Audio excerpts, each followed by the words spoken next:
Hello guys, how are we all doing? Welcome back to yet another video. We are back with Premier League predictions for the second weekend. And I tell you what, that first weekend was quite a corker. Yeah, it was a juicy one, so let's hope it follows that up. Absolutely, loads of goals. These are the scores from the predictions from last week. Myself and Sophie went head to head.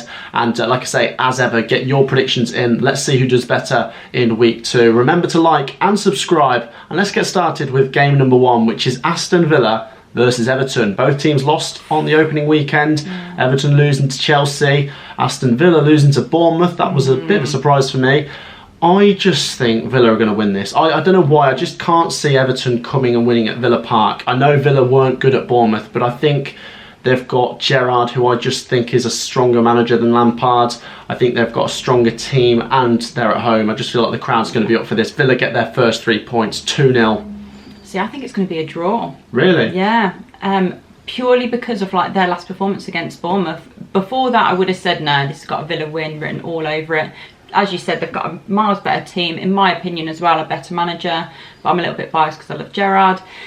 But for me, this is going to be a 1-1 draw. 1-1, interesting. Okay, next up we go to Arsenal versus Leicester City.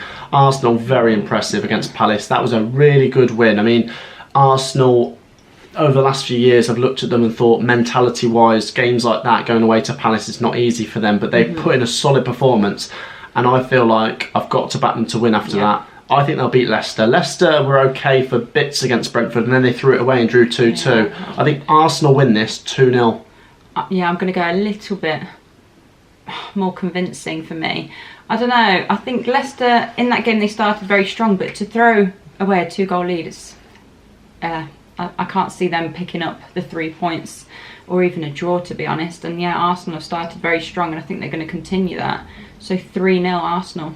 Wow, okay, 3-0 Arsenal. Next up, Brighton versus Newcastle United. Both won on the weekend, and this is really hard. And I don't just want to go for a draw because I think they're both good. I want to separate these two. Brighton, brilliant win at Manchester United. Yeah. Really good first weekend. Newcastle dominated against Forest. I know Forest have only just come up, but Newcastle were just like relentless in that game, and it could have been more than 2-0.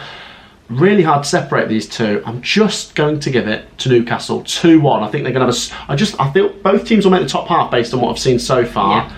But I think Newcastle might just finish higher this season. 2-1 to the Geordies. Okay, I think they're both looking very good, and this is a very, very tough game to predict. And like you said, I don't want to go for a little boring 1-1 draw, so I'm going to back Brighton to win 2-1. 2-1 Brighton. We're going either way on that one. Yeah.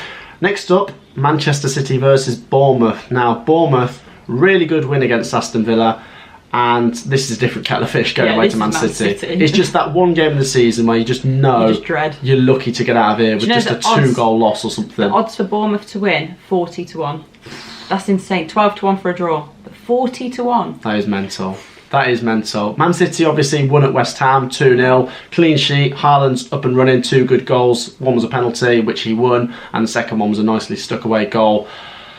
I think the good thing for Bournemouth is they're coming into this game after a win at Villa, and it's like, well, if we lose this, we've picked up our first few points. We're above a point per game even if we lose this one. So I don't think Bournemouth have got any pressure at all, even if they did lose that Villa game, to be honest, come into Man City. I think Man City win, but Bournemouth have shown me signs where I don't think they'll get totally destroyed. 2-0. Okay. I think they could get totally destroyed, to be honest, because it's Man City we're talking about. But I'll show Bournemouth a little bit more respect than I would have before they played. So instead of saying like a 5 or a 6-0, I'm going to back a 3-0. 3-0, okay. Next up we've got Southampton versus Leeds. Southampton took the lead at Tottenham. James Ward-Prowse, so I think it's their talisman. Yeah. Scored and then they threw it all away. Leeds, meanwhile, good win against Wolves. And you just think if they win this game, they're really up and running for this season, and they could really have a season where they try and stay clear of that bottom 3. And I'm going to go for that. I think Leeds have got a bit more about them than Southampton. Just looking at their first performances, Southampton really do need to get something here, but I don't think they will. Leeds 2-1.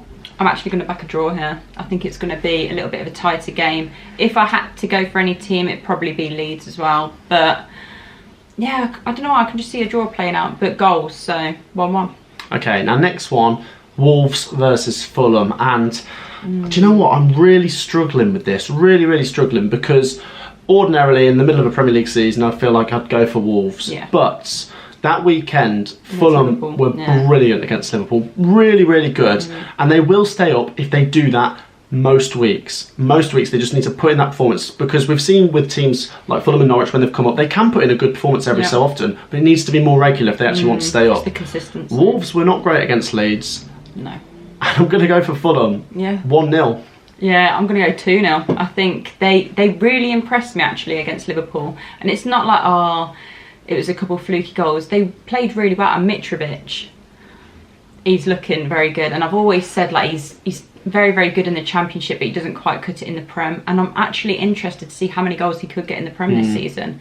And I think he's going to add to it this weekend. So 2-0 Fulham. 2-0 Fulham, that would be a great result. Next up, Brentford versus Manchester United. Now this is massive for Manchester United already. Every season, if they have a slow start, the pressure builds straight away. Obviously, I'm not saying Ten Hag's going to get sacked just yet or anything, but I'm saying if they lose this, it's like alarm bells are really going to be ringing at Old Trafford. And I just don't see them winning it. Honestly, going away to Brentford, who put in a really good performance to come back at Leicester, I think this will be another 2-2 draw for Brentford. I'm going 2-2. Yeah, I'm literally going the same. And not just because they drew 2-2 at the weekend. I can just see a 2-2 playing out, because United really need to be picking up points against these teams. And I just can't see it happening. So, 2-2 draw. There we go. Now next up, Nottingham Forest versus West Ham United. Both lost 2-0 at the weekend. West Ham, to be fair, were playing Man City. And Forest, I don't know what it was. I just don't know if they just set up wrong, or if it's just because it's just that kind of going away to Newcastle, big occasion for them because they're having a season of full potential. I just don't know if it was well suited for Forest. But the thing is, I think Forest at the City Ground with that crowd now are going to be a different kettle of fish, and I am actually going to back Forest 1-0. Yeah, I think with Forest being at home, this is where they're going to pick up most of their points this season, to be honest. But against West Ham, I can't see it happening. I think it's going to be a really tough game for them, and I think West Ham are going to pick up their first 3 points here. 1-0. They're both going 1-0, but either way, interesting. Now next up, always a great game, Chelsea versus Tottenham. I think it's going to be really interesting. They both got a hard one. Yeah, they both got their 3 points at the weekend. They're both up and running, and I tell you what, if either team beats the other here, it should just be fantastic for them, going into the clear at the start of the season. But I just can't separate these two. I think if it was at Spurs, I might just lean towards them, but going away to Chelsea, it's tricky. Spurs were very impressive, and it's a very good front three. I'm going to say 2-2. I'm going to say 2-1 Tottenham. Ooh. Yeah, I've said before the season even started that I like the look of their team. I'm hoping Harry Kane starts firing this weekend for fantasy football, and I think he could. I think it's going to be a tough game though, and I wouldn't be surprised for 0-0 was to play out either. But I am going to back Spurs to win, so 2-1. 2-1. Last up, Liverpool versus Crystal Palace. Liverpool, that Fulham game needs to be a one-off, because in a title race with Man City, you're only allowed to drop a certain amount of points. So long as they win this, maybe the one after that Fulham game can be forgotten. As for Palace, they lost to Arsenal, and I said this when I watched Palace the other day and I looked at their fixtures. They've got Liverpool away, and then in 2 weeks they've then got Man City away. So I think Palace's fixtures are quite hard at the start, and it might take them a few weeks to actually get up and running. I do fancy Liverpool now they're back at Anfield. 3-1. Yeah, you've got to back Liverpool when they're at Anfield. I'm hoping that that's just a freak result against Fulham. But yeah, no, I will back Liverpool to win. I was going to change my mind then, but no, I'm going to say 2-1. I don't think Palace are going to be complete walkovers. I think they're going to make it a tricky game, but I think Liverpool are just going to edge it, so 2-1. 2-1 to Liverpool. There you go. That wraps up our predictions for another week in the Premier League. Get your thoughts down below. As always, drop a like, hit that red subscribe button, and we'll see you next week for more predictions. Peace out.